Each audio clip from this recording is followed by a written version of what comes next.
Hey, what's happening, guys? Welcome to Conty Chat. You're hanging out with me, Diyana, and today is an amazing day because we are having a chat with a couple of coffee connoisseurs in conjunction with World Coffee Day. Now, before we get into it, first and foremost, guys, make sure you follow us on our social media accounts on Facebook and on YouTube on ContyNews, and you could also hit us up on Instagram, TikTok, and also on Spotify. Find us at Conty Chat. But I gotta introduce our guests for today. I've got Zakir Zamil from Guild Asia, and we've also got Hazim Baharin from Kopi Swam. Welcome, guys! Hi! Hello! Thank you so much for joining us, and happy World Coffee Weekend or day, so to speak. Happy to be here, actually. Yes, thank you so excited. much for being here. Now, I mean, it's really incredible simply because coffee is such a worldwide enjoyed thing by adults. I'm sure there is a survey somewhere that talks about how much an adult really loves their coffee, But then I suppose to start off with, just to get to know you guys a little bit more on how you guys actually got started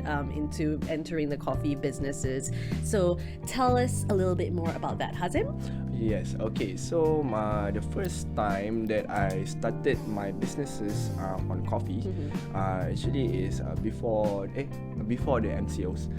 Before the MCOs, I'm starting coffee trainings, and then after 2-3 months, I started my coffee shops at Malacca Masjid Tanah. I wanted to try the market there because they seeing at Masjid Tanah is kampung. So it's like the market for coffee is not that high we do at KL here, and so it's I'm trying to see if I can bring up the coffee markets, espresso markets on the Masjid Tanah there. And after for a few 6-7 months, the market is getting high. After I started it, there's a lot of coffee shops evolving on the what they call the places all over the place. On the city, on the we call that. So it's the awareness is quite high. So it's I can what they call penetrate into that market. Yes, penetrate to the market. Yeah, no, because normally if you were thinking about macam going to the kampung, the kopi is kopi lain kan. It's a normal community coffee. Yeah. That's the kopi Jawa that Komans and the Tok Sins. Yeah lah. I mean it's not Jawa lah, but yeah, that's why exactly the just black coffee kan. It's just the normal kopi tiam. Yeah. True. But what about you, Zakir? How did you get started? Okay, actually, it's quite interesting because I wasn't really a coffee drinker before. I don't drink coffee. Okay, actually, I started drinking coffee before I started my own business. Right. Okay, so how does it start actually? Because growing up, we actually drink those kopi kampung or kopi tiam, and the taste I can't really just bear the taste. Because it's just too strong, it's just bitter and sweet. What's so interesting about coffee actually? Fair. And then you will tend to get headache and everything. So one day I was trying to search what kind of business I can venture into. Sure. So it's because of my dad, I would say. Okay, so he introduced me to why not you join your uncle in Kelantan. Okay, to work with him, maybe learn about coffee more. But I was I don't drink coffee, and you expect me to start coffee? Right. I was okay, but then so my uncle introduced me to a local coffee shop there. Okay. So it was called Drum and Desk. Okay. So I tried a latte there. Okay. And surprisingly, it really changed my perspective towards coffee. Because that was probably the first ever latte you've ever drank in your life. One of the best latte I had. Really, the balance in terms of the milk and coffee really blends well. So because of that, my curiosity raised, and I was very curious on what makes coffee differs from this kind of coffee to your local community coffee. So I was very curious. I was very excited at the same time to learn more about coffee. So how does it differ? How makes this kind of coffee special? And the other coffee is just a normal coffee. And what makes prices different and everything. Right. So basically, you were saying that your uncle is in the coffee business. Yeah, so it's kind of like a family thing. Maybe I would say but you something like that. You are late bloomer lah, basically. Budak tak minum kopi kan, early age after kind a of while, I situation. started my own. I went back here. I flew back here. So I was staying at Kelantan for about 5 months. Okay, so I flew back here. And then I was I would say mungkin it was a rezeki. So when I was on my way back to like Selangor, Yeah. one of my old customer, because I started like an online business before. Yep. One of my old customer contacted me. He was saying, "Hello, so what are you doing currently?" So I was saying, "Oh, I'm trying to learn more about coffee." So he was like, "Oh, really? So why not you like start your business with me?" So I was like, "Okay, I'm listening." So basically, he has a cafe in a hospital. So it was in hospital Kajang. Okay, so he was like, "Okay, why not you like rent a space inside my cafe, and then you run your own business inside." So I was like, "Wow, okay." I wasn't really this serious to like start like straight away start my own business. So I was like, I was thinking areas. I was like, okay, so this is an opportunity. So it's a lifetime opportunity. It's like when you open something in a hospital, you know that your crowd is already there. Yes. You don't really have to focus on marketing and everything. The crowd is like. That is a given. I mean, like whenever anyone goes to a hospital, you want to try to make sure you then competitors also, you are the only coffee shop selling over in there. Wow. Okay. Well done. So Zakir. I was like, okay, maybe it's a process of learning as well. I don't really know much back then. Okay. So I don't really give a thing. So I just start. Okay. But also when I started, it was a help from one of my earlier mentor. Right. It was Naj from Aku Suka Kopi. Okay.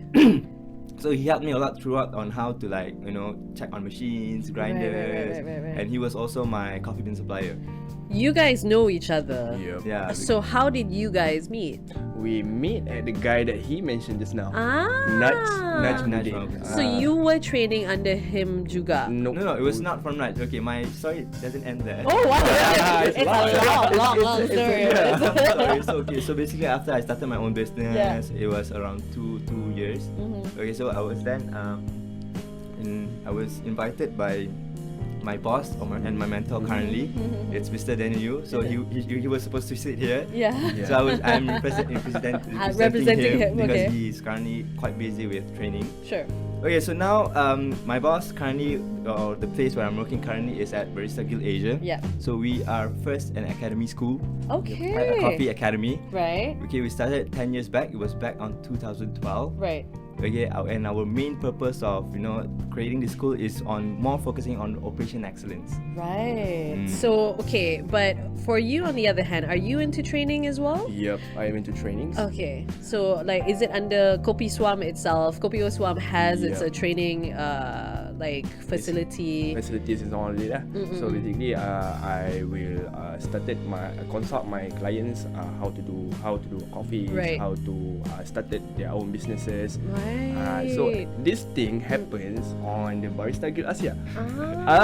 This thing happens to me. It kind of relates actually. Yes, it's kind of relates. So I see. basically, I had everything. I learned that. I learned at BGA. Then after that, I said, I've been working as a barista. It's almost 12 years. So what should I do next? The next level. I've been working for so long. I've been so bored. I don't know what to do. Right. Because people always ask me why the coffee is so expensive. So at one time I see the coffee had a different type of flavors. So this one people don't understand, and this is the problems. So it's like, let's present it. Let's make it happen. It's like understand the appreciation of coffee, the existence of it, because it's not just like putting beans into the machine and then setakat tuja. There's like an art to it. I've seen you guys.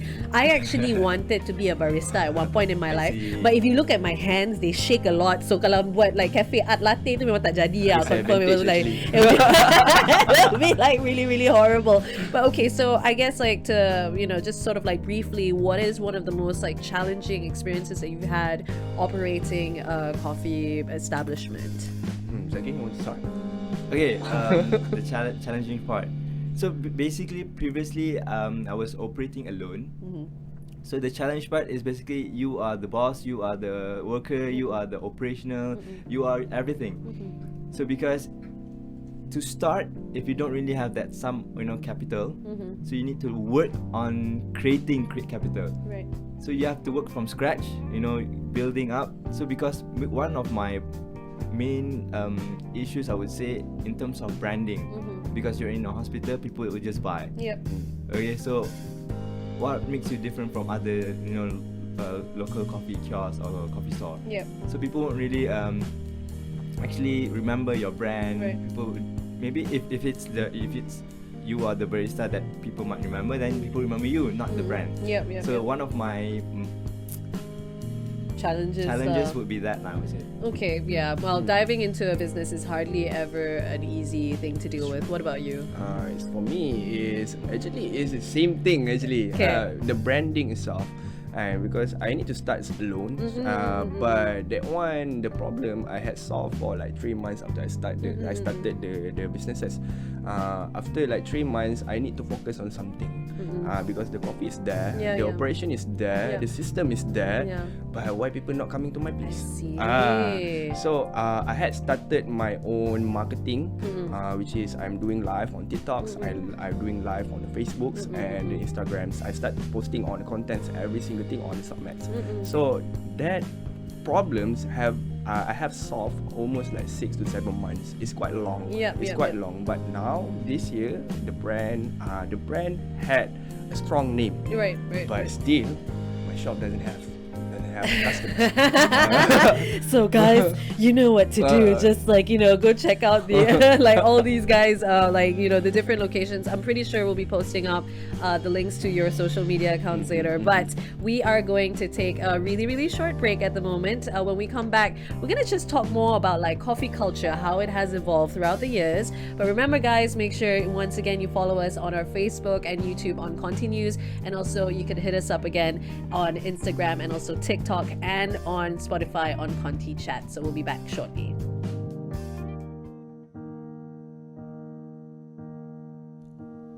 When I was young, I never needed anyone.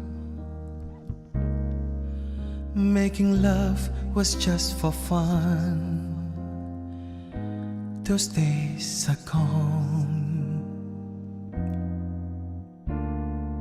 Living alone, I think of all the friends I've known. When I dial the telephone, nobody's home.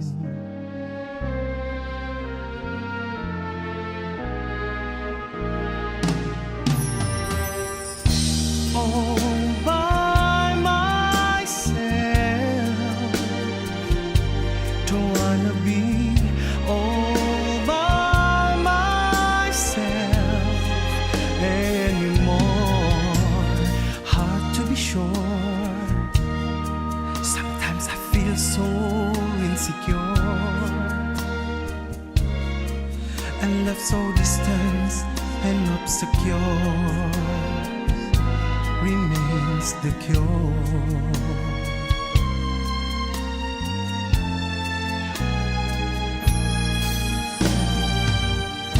All by myself,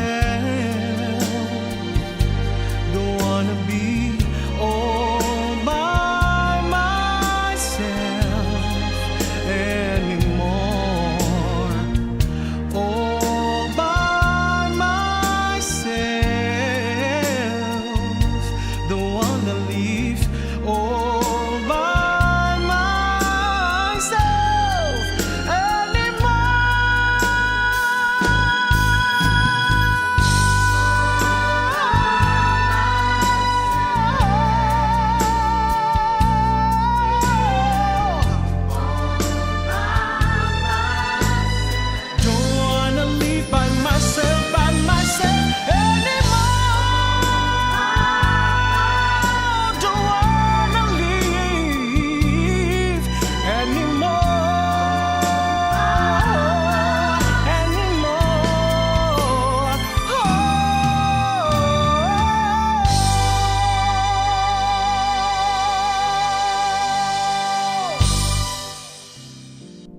Welcome back to Conty Chat with me, Diyana Hashim, and of course our guests Zakir and Hazim.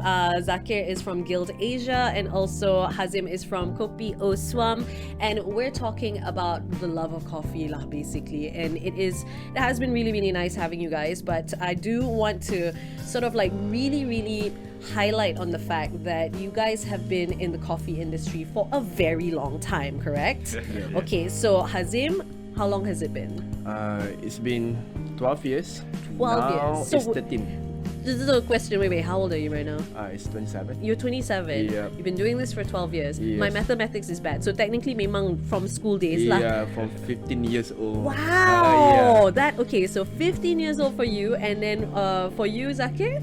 Okay, maybe I may not have too much of experience. I've been right after I finished my study. All right, so this is incredibly relevant to a lot of businesses, whether you want to start out, because both of you had experienced similar things in a sense where you both started the business by yourself, and there was a kind of like the question mark of where's the capital coming from. Now, seeing as the fact that we've got budget 2023 coming up, do you guys have like a wish list that you hope that would potentially support like SMEs or even businesses, other kinds of businesses? A lot of people, when they started a business, they will need a startup what they call budget. I think yes, maybe they will need around like 20 to 30,000 right a year for the starting. So that one will cost you about 6 months to do that. Right. So after the budgeting, you need to merge your businesses. So that one also will need to have financial support, maybe from the grant, I think. Yes. Like yeah, so like make it easier for grant application for true. businesses. What about you? What do you reckon? Okay, if you are asking for my opinion, I have like three different things I would want to mention in terms of this industry. Talking about this industry, there's a lot of sectors. So you have people from the farms who grows coffee. Okay, so they also might need support from the government, because we need to start to promote our coffee, because our local coffee, okay, that we had Arabica from Sabah, we have Liberica from Johor, and we have Robusta from Kedah. They're quite good. So our people are not too exposed towards our coffee, because most of our coffees are doesn't really reaches us, because in terms of promoting, in terms of how would I say it doesn't really reaches us in terms of the production. So it might not be enough. And then you have your roasters who roast the coffee. Okay, to start a roastery, it's not as easy, because you need to have one guni sack is around 60 kg and costs you around thousands. Right. Okay, a big roaster machine, it costs you around maybe like 6 figures, 5 figures for a small one. Okay, for an SME who runs a shop, okay, they need knowledge. Okay, they need a proper setup machines. Okay, setup machines, grinders, coffee machine, it costs you around 15 to 20k, to start up. So those are the things that maybe can put into consideration. Oh, that is wonderful that you've pointed that out, that you've actually highlighted the interconnection of not only understanding your own business as just your business, but the potential of helping other businesses, because they are directly involved like crazy, right? If you look at the trend, okay, people are starting to look barista as a profession. Yes. So why not, you give them a chance to groom from when they are small. I love that you brought that up, actually, like the barista culture. Sorry to interrupt you for that one, but the thing is, it's like, because the barista culture, like, it used to be, I work at a cafe, I just pour coffee, but then like the art, the actual training, the curation of a coffee, the understanding, the knowledge you impart to your customers, it does make a massive difference over there. But I do want to dive into one factor, like, one huge thing, considering the fact that it is World Coffee Day coming up very soon, and so all you coffee lovers, you better appreciate and like celebrate this day lah. But how has the coffee culture in Malaysia evolved throughout the years? Okay, so for like I've been to industries for so long, because last time when I'm working at the cafes, the trend of the coffee or of the cafes is a lot. a big cafes. They open a lot of big cafes. The chain ones, yes, the chain franchise. ones. Yeah, okay. Then that one is last for like 8 to 9 years. Okay. And then after the MCOs, there's a lot of people opening up the pop-up coffee shops. They open a lot of pop-up coffee shop because like how Zakir says, the budget is not that high. Right. It's almost like 10,000, 15,000. It's much easier to what they call to evolve the coffee shop to pop up. So it's not necessarily the most difficult business plan to kickstart. Like, I mean, albeit not everyone has 10,000 or 15,000 ringgit, but true. still, it's not an impossible thing to try. I would say it's not impossible, but you need to take a lot of consideration. Of course, in of terms course. true. Standard lah. Standard for businesses. You got to take consideration for a lot of It's stuff. a lot of time Yeah. to open a coffee shop. I also had a lot of time. Well, yes, 12 years, 5 years Yeah. of experience. Yes, definitely, for sure. But then, so when you started off, were you working in one of those franchise coffee places? Or? For the first time, I working at the Mac Cafes. That one from my first experience. I see. Then I started my career as a full baristas at the Shah Alam at Coffee Planets. Right. And I have jammed a lot of coffee shop. I working there, working here. So it's almost like 16 shops. So that's a lot of Yeah, shops. it's- Okay, so it's where did you grow up? Are you mostly based in Malacca or? I started my career at Johor Bahru. Okay. And then I studied here at Shah Alam at UiTM. Yeah. And then I see there's a lot of coffee shop at Shah Alam. I started working there. I start working there, start developing. Yep, and then afterward, I met the Daniel. Then I start my career there. Okay. So how about are you from KL all the way? Yeah, I'm from KL. Okay, so this is really, really interesting because, like, in terms of the culture of the involvement of Malaysia, lah, like, I mean, it really differs on the state because sometimes when they say like if you're in urban area, you will start to see more of the like franchise cafes to begin with, and then after that you were mentioning much earlier about your experience starting in Malacca, trying to dive into that market because people in that area in Malacca were not really familiar. But then what about you in terms of the Kuala Lumpur scene lah, basically? How has it changed over the past like 4 or 5 years? Are people drinking more coffee these days? Like what is it that draws people to go to cafes? Alright, I would say in Malaysia people start to drink with your kopitiam, and then they introduce all the chains. Yeah. Okay, I would say thanks to Starbucks for that. They create the culture of drinking coffee. Yep.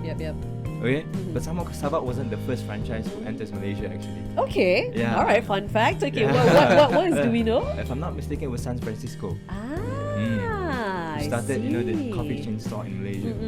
But then it evolves.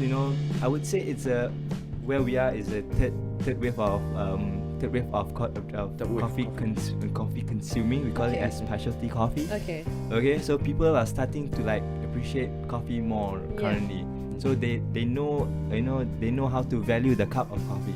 They know how to differentiate chain tastes like this, a local independent store tastes like this. Yeah. So it's quite different. They start to realize on the value. Right. I see. I mean, even with the style of coffee, you remember you have your standard kopitiam still. It's like your You still have them, and that one, I mean, if you love it, you can't go wrong. Sometimes people like to go for the franchises. Some people will go for the lattes and all that. But then now suddenly got like nitro brew, like the one where you can take off from the tap kind of thing, right? And you're thinking, am I at a bar or a cafe, right? So yeah, lah. There are introductions of mixologies where they mix like sodas or Really? tonic water with coffee. Yeah. Wow, it's become like it's really taken to Yeah. the next level. It's So do you guys teach this stuff like macam sampai mixology ni?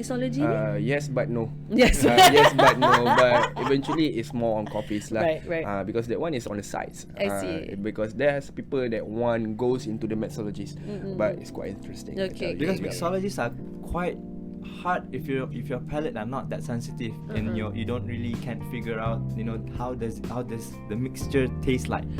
Okay. So this is the next question. I love coffee, Okay. but I can't for the life of me tell you like what is the difference between what coffee lah. How does anyone know if a coffee is good or bad? You want to tell them? It really depends on their experience, Okay. Because if you want to compare now versus back then, they might not have the same experience as they have now. Yeah. Okay, because now there's a lot of baristas are trying to create awareness to their consumers. Okay. To all consumers, you know. Back to like, if let's say, okay, people are maybe keen on maybe learning, okay, we do provide classes, like consumer classes on, you know, espresso sensories. So where you can taste how does under extracted coffee taste like, you know, over extracted how coffee tastes like, and ideal espresso how does it taste like. A good coffee, all people can drink it. It's just that people like the flavors or not. Okay. Some people like coffee very bitter. Some people like coffee very sour one. Sour got also. Got. Sour like strawberries. We don't never know. What? It's got strawberry? It's basically the sour comes from the acidity. Yeah. Because actually coffee comes from a fruit. So fruits have acidity. And then got coffee that come from animal like that. The animal pellet. What's that? Kopi luwak. So it comes from the, you know, the droppings. Don't drink that. Don't drink that. You would not recommend. I'm not recommending. It's not really recommended. It's not really. They lost the status of halal here in Malaysia. I see. But in Indonesia, they would really fight for like the rights of their coffee. I see. Okay, noted on that. No coffee luwak. You gotta consider it, like, especially to our halal friends. Because you don't really know how much of cleaning process they've gone under. Of course, yeah. You don't know. So you do a pairing of coffees depending on what you have. Actually, we should really do a lot more of pairings. But what about like on a general basis? Okay, you also so actually I would enjoy black coffee in the morning and white in the afternoon. To all the consumers out there, it's okay to consume espresso as much as you want, but just bear in mind not to consume, you know, any filter coffee too much, because that's gonna make, you know, the caffeine, you're gonna get caffeine too much.